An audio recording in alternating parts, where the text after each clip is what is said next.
আমাদের দেশের খুবই পরিচিত একটি শাক হচ্ছে কলমি শাক। এই শাক দেখতে যেমন সুন্দর, এর পুষ্টিগুণও কিন্তু অনেক বেশি। কোষ্ঠকাঠিন্য দূর করে, ক্যালসিয়ামের ঘাটতি পূরণ করে। এছাড়াও বেশ কিছু উপকারিতা রয়েছে কলমি শাকে। কলমি শাক বিভিন্ন ভাবে কিন্তু রান্না করে খাওয়া যায়। তার মধ্যে চিংড়ি মাছ দিয়ে কলমি শাকের রেসিপিটা অন্যতম। এছাড়াও শুটকি দিয়ে বা বড় মাছ দিয়েও কিন্তু কলমি শাক খাওয়া হয়ে থাকে। আজকে আমি চিংড়ি মাছ দিয়ে কলমি শাকের একটা মজাদার রেসিপি আপনাদের মাঝে শেয়ার করব। আশা করছি আজকের রেসিপি আপনাদের কাছে ভালো লাগবে। প্রথমে এক আটি কলমি শাক ডাটা সহ ভালোভাবে ধুয়ে ছোট ছোট করে কেটে নিয়েছি। এরপরে চলে যাচ্ছি চুলায়, একটা ফ্রাইং প্যান বসিয়ে দিয়েছি আর এখানে দিয়ে দিচ্ছি 2 টেবিল চামচের মতো সরিষার তেল। দিয়ে দিচ্ছি 2-3টা দেশি পেঁয়াজ কুচি। পেঁয়াজ কুচিটা দিয়ে নেড়েচেড়ে একটু নরম হয়ে আসা পর্যন্ত এবং কালারটা একটু পরিবর্তন হয়ে আসা পর্যন্ত ভেজে নিব। আমি চেষ্টা করি বিভিন্ন শাকসবজি বা তরকারিগুলো একটু সরিষার তেলে রান্না করার জন্য।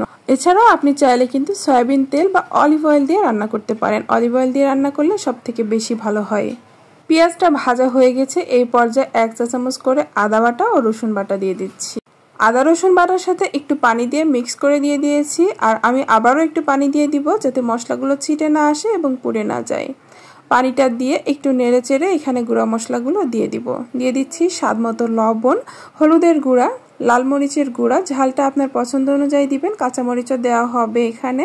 দিয়ে দিচ্ছি 1 চা চামচ ধনিয়া গুঁড়া, 1 চা চামচের একটু কম জিরা গুঁড়া। মশলাগুলো খুব ভালোভাবে এখন কষিয়ে নিতে হবে। মশলা থেকে উপরে তেলটা ভেসে আসা পর্যন্ত কষাতে হবে। তো এরকম ভাবে তেল ভেসে আসলে বুঝবেন মশলাটা কষানো হয়ে গেছে। এই পর্যায়ে কেটে বেছে ধুয়ে রাখা বেশ কিছু চিংড়ি মাছ দিয়ে দিচ্ছি। এখানে 1 কাপের একটু কম হবে চিংড়ি মাছ রয়েছে। আপনি এখানে ছোট চিংড়ি দিয়ে রান্না করতে পারেন অথবা বড় চিংড়ি দিয়ে রান্না করতে পারেন। ছোট চিংড়ি দিয়ে কিন্তু বেশি মজা হবে এই রেসিপিটি। মশলার সঙ্গে চিংড়ি মাছটা দিয়ে 2 থেকে 3 মিনিট কষিয়ে নিলেই হয়ে যাবে। আর এই মাছে আমি অল্প একটু পানি দিয়েছিলাম। তো কষানো হয়ে গেছে। কষানো হয়ে গেলে এইখানে আগে থেকে কেটে বেছে ধুয়ে রাখা কলমি শাকগুলো দিয়ে দিচ্ছি। আমি শাকগুলো একটু ছোট ছোট করে কেটে নিয়েছি। শাকগুলো দেওয়ার পর একটু ঢাকা চাপা দিয়েছিলাম। একটু কমে আসলে তারপরে মশলা এবং মাছের সাথে ভালো মতো মিশিয়ে নিব।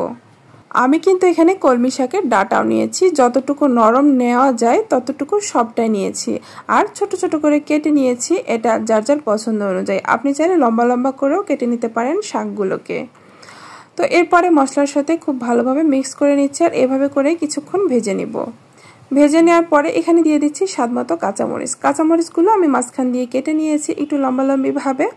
আপনি আপনার স্বাদ অনুযায়ী মরিচ এখানে ব্যবহার করবেন। আর কাঁচামরিচটা দিলে কিন্তু শাকটা বেশি মজার হয়ে থাকে। শাকটা দেওয়ার পরে আমি এখানে 4-5 মিনিটের মতো কষিয়ে নেব মিডিয়াম টু ফুল আঁচে।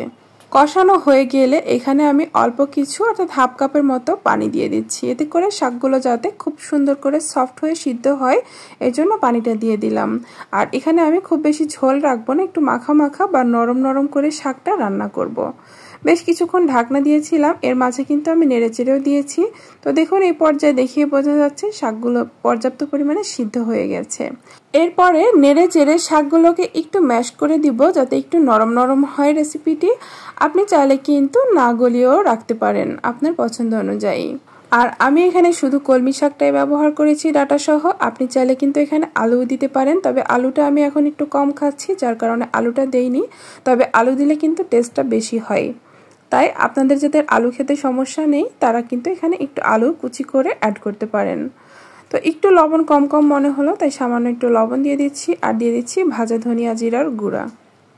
একদম শেষ মুহূর্তে এই মশলাটা দিয়ে একটু নাড়াচাড়া করে নামিয়ে নিব। এতে করে খুব সুন্দর একটা ঘ্রাণ হয়। আপনি যদি চিংড়ি না খেতে চান সেই ক্ষেত্রে কিন্তু বড় মাছ দিয়ে বা অন্যান্য যে কোনো মাঝারি সাইজের মাছ দিয়েও কিন্তু একইভাবে কলমি শাক রান্না করা যায়। আবার চাইলে কিন্তু কলমি শাক শুটকি মাছ দিয়েও রান্না করা যায়, সেটাও কিন্তু অনেক মজা হয়। একদম শেষ পর্যায়ে ঢাকনাটা দিয়ে চুলাটা অফ করে কিছুক্ষণ রেখে দিয়েছিলাম। এরপরে পরিবেশন করে নিচ্ছি। এইভাবে শাক রান্না করলে গরম ভাতে কিন্তু আর কিছুই লাগবে না, অনেক বেশি রুচিসম্মতভাবে ভাত খেয়ে উঠতে পারবেন। তো আজকের রেসিপি আপনাদের কাছে কেমন লেগেছে অবশ্যই কমেন্টস করে জানাবেন।